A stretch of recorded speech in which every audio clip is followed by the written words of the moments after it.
Hello everyone, my name is John Locke and I'd like to welcome you to The Winning Trade. But before we do, the required disclaimer material.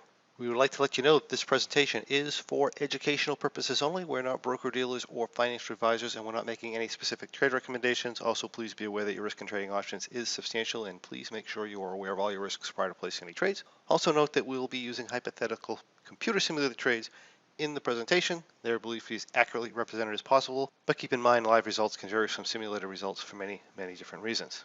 If this is your first experience with us, my name is John Locke. I'm a trading performance and success coach with Locke in Your Success LLC, where myself and my team are here to help traders win in the market and in life as well. And today I'm here to guide you into the realm of high probability income trading. Now in a moment, we're going to go over the winning trade, but before we do, let me quickly explain what we mean by an income or high probability trading strategy. An income strategy is where we put ourselves in a position to generate profits through the passage of time rather than depending solely on price movement to go in the right direction, meaning that we can often make money whether the price goes up, down, or sideways. Now this doesn't mean we're going to win all the time, but it does mean that the probabilities of us winning are much higher than they might be otherwise.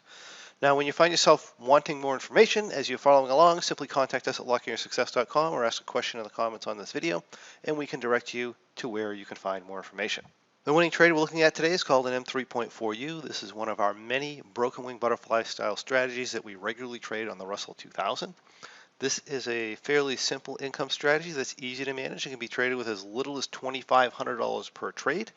This example size is going to be $5,000. The position does not have a profit target, but in general, I expect a good month to return around 10% of our planned capital, which in this case, on a $5,000 trade would be around $500. And our exit loss trigger on this position is also 10% of our planned capital, or in this example is going to be $500. All right, let's look at the position.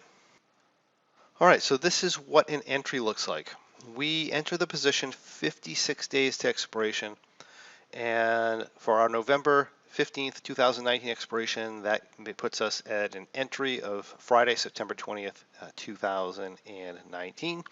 For those of you who maybe haven't joined us before, this is a trade matrix. This represents the months of different expiration cycles. These represent the strikes that we are buying or selling on the Russell index. And in this case here, what we do in the case of an M3.4u is we model a 60-40 broken wing butterfly. And if you notice, this is not a 60-40 broken wing butterfly exactly. If I were to take this strike here and subtract it and add it back in here, that would be a 60-40 broken wing butterfly, meaning we have 60 points between our short strikes and our long strikes on the downside, and 40 points between our short strikes and long strikes on the upside. If we do this, our entry delta, and if you don't know what delta is, it's essentially the slope of this curved line here, and it's telling us that we're at positive 3.79. On our entry, we want to be close to delta neutral, so to correct that, we're going to be taking this option here and placing it up higher. And if we were to do that, then that leaves us with almost neutral delta minus 0.3. So we end up with 1480, 1540, 1580 broken wing butterfly, and a 1480, 1540, 1590 broken wing butterfly to bring a composite position that looks like this. And for those of you who may not be familiar with a risk graph, the asset price or the Russell 2000 price is along the bottom, and the profit and loss of the position is over here. We have what's called an expiration graph, where the value of the position at expiration, which is going to be this dark blue line that looks like a triangle, and that'll tell you what the value should be at expiration at any given price point. And then we have what's called a T+0 line, which is this curved red and blue line, and that represents the profit and loss at any given price point today, or at least the projected profit and loss at any given price point today. And as time goes by, this curved line tends to match the shape of the straighter lines. If we're under the tent or near the tent, a lot of times we'll make money. If we get way outside the tent, if we do nothing, we would lose, but as you see, we'll make trade adjustments as time goes along. Now for trade adjustments here, for this size, we are going to adjust this trade when we hit a delta of +4 or a delta of minus 3. And if we cannot correct it easily, we're going to end up rolling the position, or in other words, taking the position off and moving it. So let's just go along here and we'll see how this does. So what we're going to do is it's Friday, September 20th. Let me just pop ahead to the first adjustment.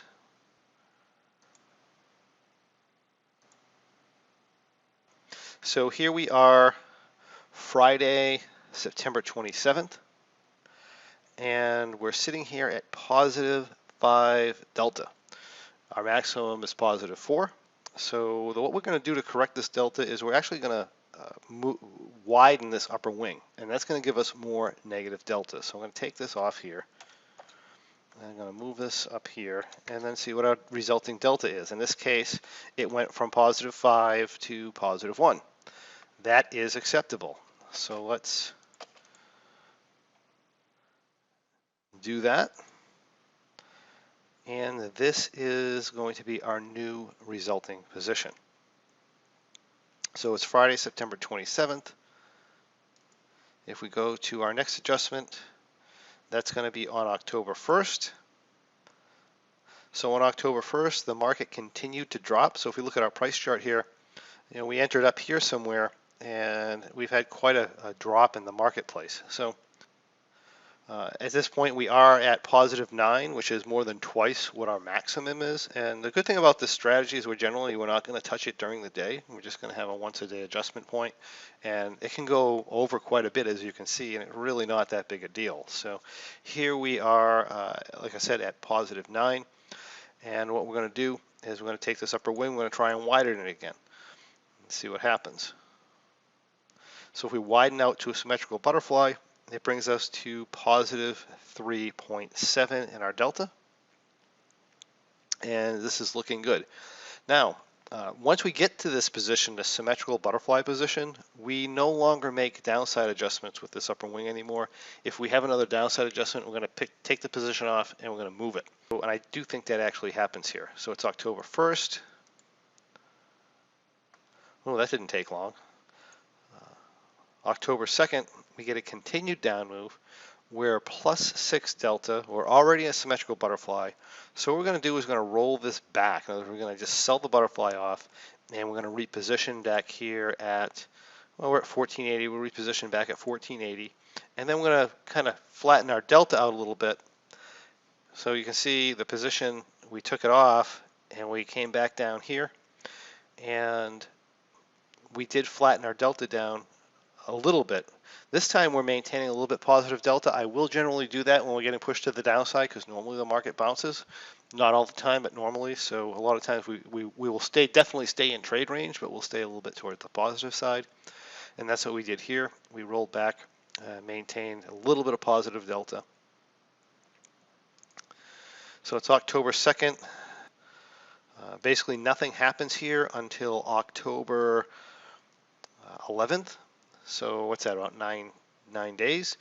At this point, if you remember right, our maximum negative delta is -3, and we're exceeding that. So to deal with that, we're going to take this here and bring it back down, and that's going to make a correction. So, oh, actually, I made even a bigger correction than that. So what we ended up doing here is I ended up taking this put and bringing it back here to make our correction. But when we did that, our capital level started to get too high. So to correct our capital level, we're going to bring this wing in, and that brings us into a position like this where we're well within our $5,000 capital limit, and we are a relatively flat delta. So let me just clear that off. Actually, let me ignore today's trades. And that gives us our resulting position. So let me clear these. And our new position is here. We're basically 0 delta in this case, and we're looking good. So it's October 11th. Next adjustment is October 15th. Now once I get substantially over this long strike here, so you notice I'm at 1520 right now, Once I get over this long strike, then my delta limit kind of changes from -3 to 0. So here is, we are due for an adjustment, so I'm going to take this upper wing, I'm going to narrow it down some more. And we end up in a position like this, and that gives us, in this case, +2 delta. So this looks good. Let's move on.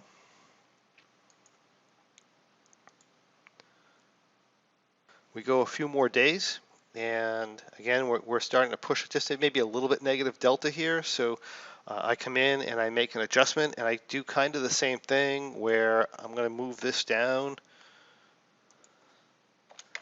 And for me, this is too much of a shift. Plus the capital level gets a little bit high. Anytime we get near that 5,000, we're going to knock it back. And I can come into here. So I'm still relatively flat delta, but I'm a little bit positive now. Some of my downside risk is off the table, and I've increased my potential win here to the upside slightly. So that's how we deal with that. Let me erase this and let that happen. And here is our new position going forward. So from a price chart standard, we came down quite a bit. We had to do some down adjustments. We had to roll back. And now we're having the common thing that happens after that, which is a fairly substantial up run. It looks like it's going to continue to go higher here. So let's move forward here to the next adjustment, which is the 21st. Again, we start to pull in a little bit negative delta. So we're going to take this option, we're going to bring it down to 1,500. And this is our new position here. On this strategy here, if that's a little bit too much of an adjustment for you, you can look at actually rolling this one in too, which arguably may have been a good idea on this particular case. Certainly gives you a lot less downside risk if you're concerned about that. You could also even do one. That would be very acceptable there as well. But this is where we ended up, which is within limits, which is fine. We go to the following day here. Still looking good. And let's just go to our next adjustment point here. So what happened here is the market ended up going up quite a bit. So what I did here is we're getting negative delta again. So again, we want to look at rolling this back. When I do that, again, I get a lot more in the trade than I might want to.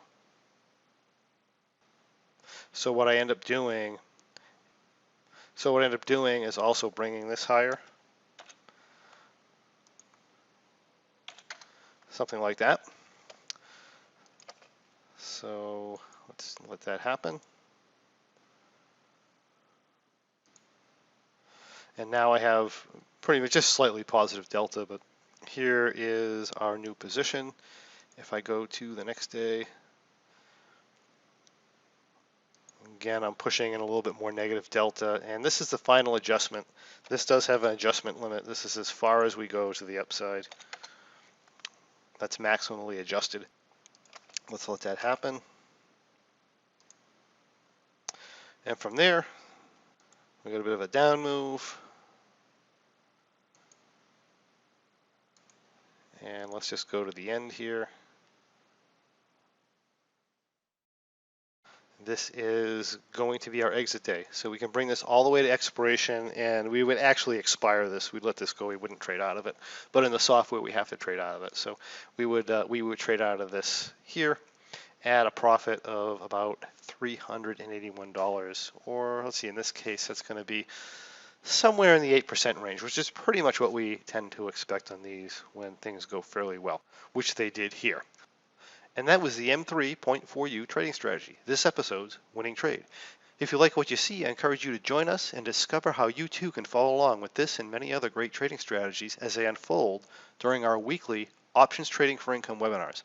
And we can also learn about upcoming winning trade presentations, and perhaps best of all, you can get information on our free Trading Performance podcast, where you can learn how to become much more effective as a trader, regardless of the type of trading you do. If you have any questions or comments or anything you'd like to see in the next winning trade, we'd love to hear from you. Simply comment on this video below so we can get those answered for you. And we would also encourage you to come on over to thewinningtrade.com, where you can find past episodes of The Winning Trade, as well as a lot of other fantastic bonus information on how to profit through income trading. And please remember to subscribe and comment on our YouTube channel, where I can personally answer any questions that you may have. Thank you, and we'll see you on the next winning trade.